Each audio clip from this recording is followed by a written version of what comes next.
Baik, pertama bulan Rajab adalah salah satu dari bulan haram yang mesti kita muliakan dan kita ta'zim. Sebab ini dari Al-Quran dan dari Nabi SAW. Inna iddatas syuhuri indallahi 12 syahran fi kitabillah yawma khalaqas samawati wal arda minha arba'atun hurum fala tadhlimu fihinna anfusakum. Sesungguhnya bilangan bulan di sisi Allah sejak diciptakan langit dan bumi dalam syariat Allah, dalam kitabullah 12 bulan. 4 diantaranya adalah bulan-bulan haram. Nah, jangan kalian menzalimi diri kalian padanya. Ini menzalimi, Allah pilih kata jangan menzalimi. Ya, kalau dipilih jangan mencuri, jangan berzina, jangan mengkhamar. Ini panjang ini. Tapi menzalimi ini mencakup seluruh hal yang merugikan kita. Baik menzalimi diri dengan meninggalkan kewajiban atau melanggar yang dilarang, atau menzalimi orang lain dengan cara tidak memberikan hak-haknya, atau menzalimi Allah dan Rasulnya, tidak menunaikan hak-hak mereka dan sebagainya. Termasuk menzalimi diri adalah melakukan sesuatu yang tidak disyariatkan. Sebab apa? Nanti orang menyesal. Wujuhu yawma idzin khashi'ah 'amilatun nasibah. Orang-orang yang hari itu tertunduk lesu. Apa pasal? Dah capek bekerja, gaji tak turun. Capek bekerja, gaji tak turun. Ya Pak, kalau gini nyesal, kenapa saya kerja dulu? Ya tak? Dan kita bekerja rata-rata kan ada sugesti, ada motivasi. Asal kerja di sini pasti ada gaji besar. Qul hal nunabbi'ukum bil akhsarina amala alladzina dhalla sa'yuhum fil hayatid dunya wa hum yahsabuna annahum yuhsinuna sun'a. Apakah kamu mau tak kami beritahukan, kata Allah, orang yang paling merugi amalannya, dia beramal. Yang menyesal itu orang yang beramal. Lebih berat penyesalannya, dia beramal tetapi tidak diterima.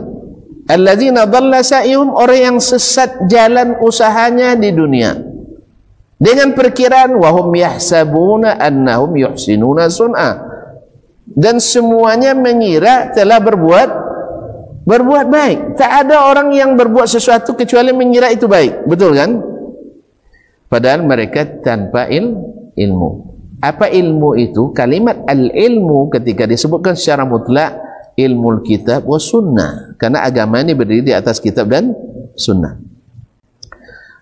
Nah, berkaitan bulan Rajab, seperti kata Imam Ibn Rajab dan Imam Ibn Hajar dan Imam Ibn Qayyim, Imam Abu Ismail Ar-Harawi, dan masih banyak lagi imam-imam hadis dan fikih yang mengatakan tidak ada satupun hadis atau sunnah yang menunjukkan keutamaan khusus, ibadah khusus di bulan Rajab.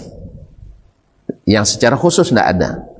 Misalnya siapa yang puasa hari pertama dapat pahala seolah-olah puasa 1000 tahun. Ini lebih afdal daripada Lailatul Qadar nih Pak. Makanya salah satu ciri hadis palsu itu atau hadis lemah itu adalah pahalanya terlalu besar. Nah, ternyata ciri-ciri penipu dalam bisnis kalau janjinya fantastis. Itu patokannya. Sebab sesuatu yang berlebihan itu pasti ada unsur penipuan di dalamnya. Pada umumnya lah ya, pada umumnya. Ma'irham kasyara kiram. Berkaitan dengan pertanyaan tadi. Jadi tak ada fadilah khusus di bulan Rajab, ibadah apapun. Tapi kalau ibadah ditingkatkan di bulan Rajab, memang secara umum. Antum, bapak, ibu, ya dulu salatnya kalau panjang imam baca dan menggerutu dalam hati, sekarang tak. Ini bulan Rajab ini, jangan menggerutu lah. Gitu ya. Jangan itu sama. Yalah panjang kalau imam 2 halaman 1 rakaat tidak ada masalah ya. Tapi di bulan Rajab ni tingkatkan. Imam, tolonglah agak panjang dikit solatnya. Sebab saya menikmati solat di bulan menyentuhkan bukan fadilah khusus. Jadi tidak ada ibadah khusus. Termasuk apapun acara-acara kegiatan secara khusus juga tidak ada. Seperti yang ditanyakan dalam pertanyaan tadi, masalah peringatan Isra dan Mi'raj kaum muslimin. hadis tentang Isra dan Mi'rajnya Nabi alaihissalatu wassalam, kaum muslimin, hadis tentang Isra dan Mi'rajnya Nabi alaihissalatu wassalam, hadis dengan patis sihah, di puncak kesahihan hadis, sahih hadis, Sahih Bukhari dan Muslim, banyak riwayat. Cuman subhanallah, walaupun banyak riwayat, banyak pelajaran, banyak ibrah di dalamnya, tak satu pun yang menyebutkan kapan harinya, tanggalnya. Jelas bu, tidak ada satu pun yang menyebutkan tanggalnya dan bulannya. Padahal mereka sudah tahu tidak nama bulan waktu itu? Sudah tahu? Tahu tidak orang Arab nama bulan Muharram? Hah? Tahu ya? Tahu mereka, tapi mereka tidak sebutkan kejadian itu terjadi di bulan Rajab dalam hadis-hadis yang sahih. Bahkan dalam hadis yang sahih, peristiwa itu terjadi bahwasanya terjadi setelah wafatnya Abu Talib dengan Ummuna Khadijah, ya tak? Sampai-sampai tahun itu disebut dengan Amul Huzni, tahun duka cita Nabi alaihissalam. Gimana tidak? Paman yang senantiasa jadi tamengnya, yang jadi pelindungnya, walaupun tak beruntung mendapatkan hidayah ini, karena banyak orang berjasa dalam Islam tapi tak dapat hidayah Islam. Orang Islam banyak yang punya jasa besar Pak, tapi menempuh jalan keliru kadang dalam beragama. Semoga Allah mengampuni. Berapa banyak jasa kita tidak bisa hapus, tapi yang sesat kata-kata tetap sesat. Jelas ya, supaya tidak diikuti. Cuman orang sesat ada tidak kebaikannya kadang? Ada. Ya, ada tersesat dia di rimba 3 pekan, tapi dia mengumpulkan banyak gaharu dalamnya. Itu jasanya. Kaum muslimin dan muslimat dirahmati Allah. La haula wala quwwata illa billah. Tidak ada yang menyebutkan tanggalnya. Dan yang sahih bahwasanya Nabi alaihissalatu wassalam di Isra dan Mi'rajkan setelah wafatnya Ummul Mukminin Khadijah, dan Khadijah meninggal di bulan Syawal, dan sepakat ulama mengatakan bahwa Isra Mi'raj terjadi 3 tahun menjelang hijrah. Bukan sepakat, tapi riwayat yang sahih mengatakan 3 tahun menjelang hijrah. Kalau 3 tahun menjelang hijrah, otomatis di tahun wafatnya Khadijah dan Abu Talib. Abu Talib wafat tahun ke-10. Dan Ummul Mukminin Khadijah wafat di bulan Syawal tahun ke-10. Sekarang pertanyaan, kalau memang Isra Mi'raj terjadi di tahun yang sama, terus di bulan Rajab, dan riwayat yang sahih Ummul Mukminin Khadijah wafat di bulan Syawal, berarti Isra Mi'raj pasti setelah Syawal, bukan di Rajab. Mana yang dulu Rajab daripada Syawal? Mana yang dulu Rajab dari Syawal? Rajab. Berarti terpaksa kita katakan bahwa riwayat Isra dan Mi'raj di bulan Rajab adalah riwayat yang lemah secara sanad dan bertentangan dengan riwayat yang sahih. Jelas? Jadi bukan di bulan Rajab sebenarnya Isra dan Mi'raj. Dan riwayatnya ada 5 dan semuanya lemah. Tapi yang paling lemah adalah riwayat di bulan Rajab. Tapi yang paling dipegang ada yang bulan Rajab. Jelas? Oleh sebab itu tidak ada istimewanya dari sisi ini, dari sisi Isra Mi'raj di bulan Rajab. Jadi ternyata sahabat itu tak memerlukan tanggal, karena tanggal tak berpengaruh. Makanya sama ketika Nabi ditanya tentang kapan kiamat, Nabi tidak jawab kapan kiamatnya. Yang Nabi jawab, apa yang sudah kau bawa. Makanya Isra Mi'raj ini jangan tanya kapan peringatannya, tanya apa yang kau ambil manfaat dari Isra dan Mi'raj. Ini mohon maaf ya, berapa kali kita melakukan Isra dan Mi'raj di masjid-masjid kita, Masya Allah berapi-api, diundang untuk ustaz nasional, kadang untuk kedatang kan, ramai sampai pecah masjid kata orang kampung. Ya pecah pula perut gara-gara ketawa kadang. Masya Allah, ada yang nangis sampai kadang-kadang nangis. Cuman besok subuh berkurang jemaah. Besok subuh jemaah berkurang. Berarti ini merusak atau menambah baik ini? Ya, zahirnya begitu kaum muslimin. Harusnya setelah peringatan malamnya, nangis-nangis malamnya, besoknya jemaah tambah banyak. Justru besoknya ada pula pengurus yang tidak hadir salat subuh. Kalau di musim pandemi mungkin ada alasannya, mengambil rukhsah ya di pandemi ini. Ya biar tidak ada kerumunan di di masjid kan. Nah, tapi nyata itu. Ya saya kan praktisinya bukan. Saya bukan teoritisnya. Saya kan ustadz penceramah ini. Dulu sering melakukan itu. Saya melihat ternyata manfaatnya tidak terlihat pada umumnya, tidak terlihat. Saya tidak nafikan ada manfaatnya. Infak tambah banyak, saya akui itu. Infak mungkin banyak, apalagi kalau ustadznya pandai merayu jemaah untuk bersedekah kan. Kalau itu tidak saya pungkiri. Kemudian kita bisa bersilaturahim bersama yang selama ini mungkin tidak jumpa. Pas Isra Mi'raj dia di saf pertama, mungkin pegang mikrofon pula kadang kan. Itu. Ya sehari-hari tidak nampak di masjid, tapi pas Isra Mi'raj jadi khas pula kadang-kadang.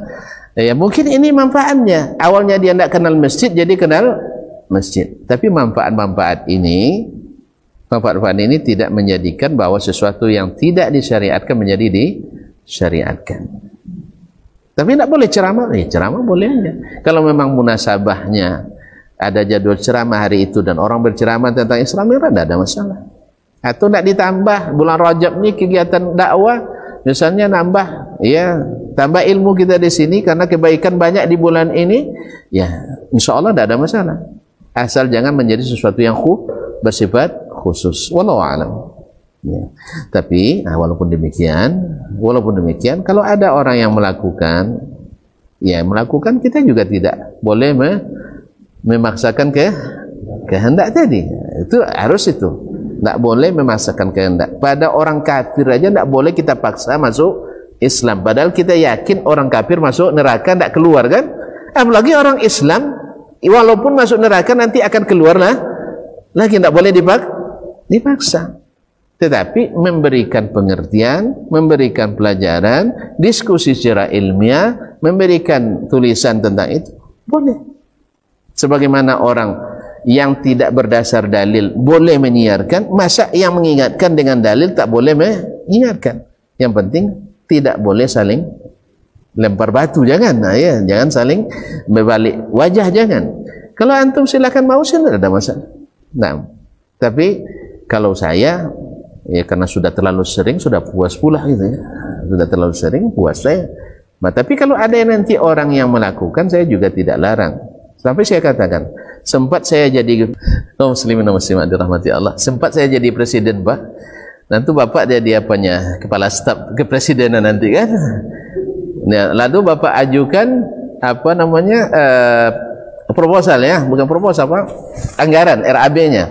Peringatan Isra Mi'raj di Masjid Istiqlal. Insya Allah saya tekan itu, Pak. Soalnya ini kegiatan kenegaraan. Ya Pak, sudah diatur dalam peraturan pemerintah. Selama peraturan itu belum dirubah, saya tidak bisa melanggarnya. Jelas? Tapi mungkin, ya kalau Pak suruh saya bikin di masjid saya tidak buat mungkin. Karena saya ngaji setiap hari.